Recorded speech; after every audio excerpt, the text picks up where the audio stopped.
नमस्कार साथियों, आप सभी का एक बार फिर से बहुत बहुत स्वागत है। साथियों, आज इस वीडियो का टॉपिक है जियोग्राफी। अगर दोस्तों आपको रेलवे एग्जाम में सिलेक्शन लेना है तो पूरा वीडियो को ध्यान से देखिएगा। इस वीडियो में दोस्तों सभी प्रश्न सेलेक्टेड और इम्पोर्टेंट है आपके रेलवे एग्जाम के लिए। चलिए साथियों, आपका पहला प्रश्न है, निम्नलिखित में से किस शहर में विश्व का दूसरा सबसे लंबा समुद्री तट स्थित है? तो साथियों ये चेन्नई में स्थित है। ठीक है, चलिए आपका अगला प्रश्न है, निम्नलिखित में से किस देश में कालाहारी मरुस्थल स्थित है? तो साथियों ऑप्शन सी बोत्सवाना में स्थित है। ठीक है, चलिए आपका अगला प्रश्न है, नर्मदा नदी जो है ये किस स्थान से उत्पन्न होती है? तो मैं कहूँगा साथियों नर्मदा नदी जो है ये अमरकंटक से उत्पन्न होती है।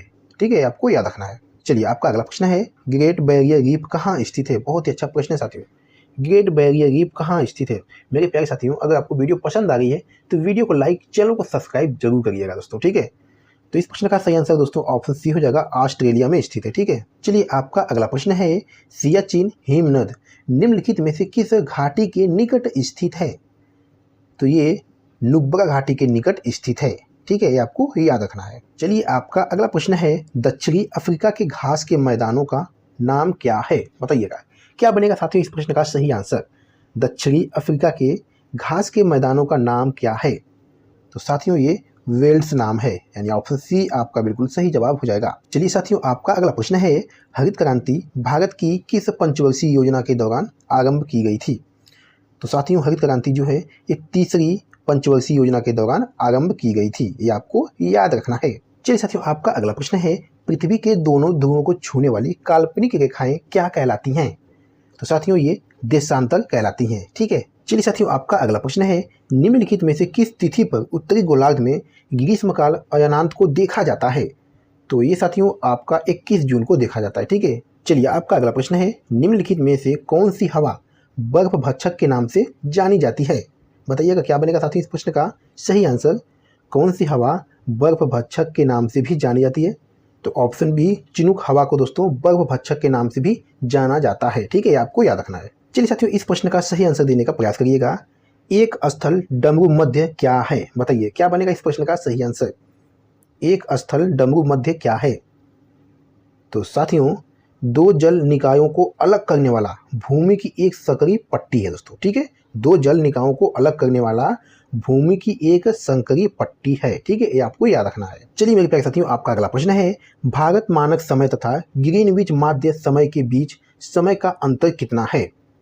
तो ये है 5 घंटा 30 मिनट साथियों। ठीक है, आपको याद रखना है। चलिए आपका अगला प्रश्न है, निम्नलिखित में कौन सी काल्पनिक रेखा 0 डिग्री अक्षांश पर स्थित है?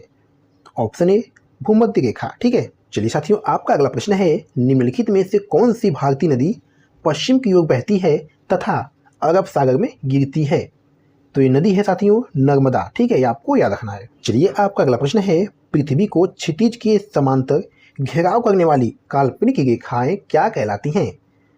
तो ऑप्शन ए अक्षांश रेखाएं कहलाती हैं, ये आपको याद रखना है। चलिए साथियों आपका अगला प्रश्न है, निम्नलिखित में से किस महाद्वीप से तीनों अक्षांश रेखाएं अर्थात भूमध्य रेखा, कर्क रेखा तथा मकर रेखा होकर गुजरती है? बताइएगा साथियों, बहुत ही महत्वपूर्ण प्रश्न है। इस प्रश्न का सही आंसर क्या बनेगा साथियों। किस महाद्वीप से तीनों अक्षांश रेखाएं अर्थात भूमध्य रेखा, कर्क रेखा तथा मकर रेखा होकर गुजरती है? तो साथियों ये अफ्रीका महाद्वीप से होकर गुजरती है। ठीक है, ये आपको याद रखना है। चलिए आपका अगला प्रश्न साथियों है, निम्नलिखित में से किस शहर को भारत का शून्य मील केंद्र के नाम से भी जाना जाता है? तो साथियों ये नागपुर शहर को जाना जाता है। ठीक है, चलिए साथियों आपका अगला प्रश्न है, किस पंचवर्षीय योजना का उद्देश्य तीव्र और अधिक समावेशी तथा धारणीय विकास था? तो ये था साथियों 12वीं पंचवर्षीय योजना में। ठीक है, आपको याद रखना है। चलिए साथियों आपका अगला प्रश्न है, सर क्रीक निवेशिका कहाँ स्थित है? बताइएगा, बहुत ही अच्छा प्रश्न है साथियों। सर क्रीक निवेशिका कहाँ स्थित है? तो साथियों गुजरात के साथ लगी भारत और पाक सीमा पर स्थित है। ठीक है, आपको याद रखना है। चलिए साथियों बताइएगा इस प्रश्न का सही आंसर क्या बनेगा। रायपुर किस राज्य की राजधानी है? बताइए रायपुर किस राज्य की राजधानी है?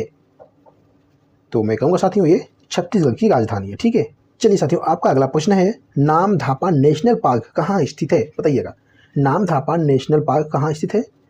तो ऑप्शन डी अरुणाचल प्रदेश में स्थित है। ठीक है, चलिए मेरे प्यारे साथियों इस वीडियो का लास्ट क्वेश्चन है, असम में मानस सेंचुरी किस लिए प्रसिद्ध है? बताइएगा, बहुत ही अच्छा प्रश्न है साथियों।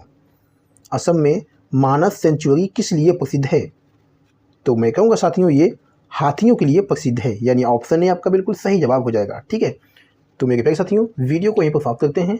और अगर आपको लगे कि हाँ वीडियो मेरे एग्जाम के लिए बहुत ही महत्वपूर्ण है तो वीडियो को लाइक, चैनल को सब्सक्राइब दोस्तों जरूर करिएगा। ठीक है, तो चलिए फिर मिलते हैं आपसे अगली वीडियो में किसी महत्वपूर्ण टॉपिक पे। तब तक के लिए धन्यवाद।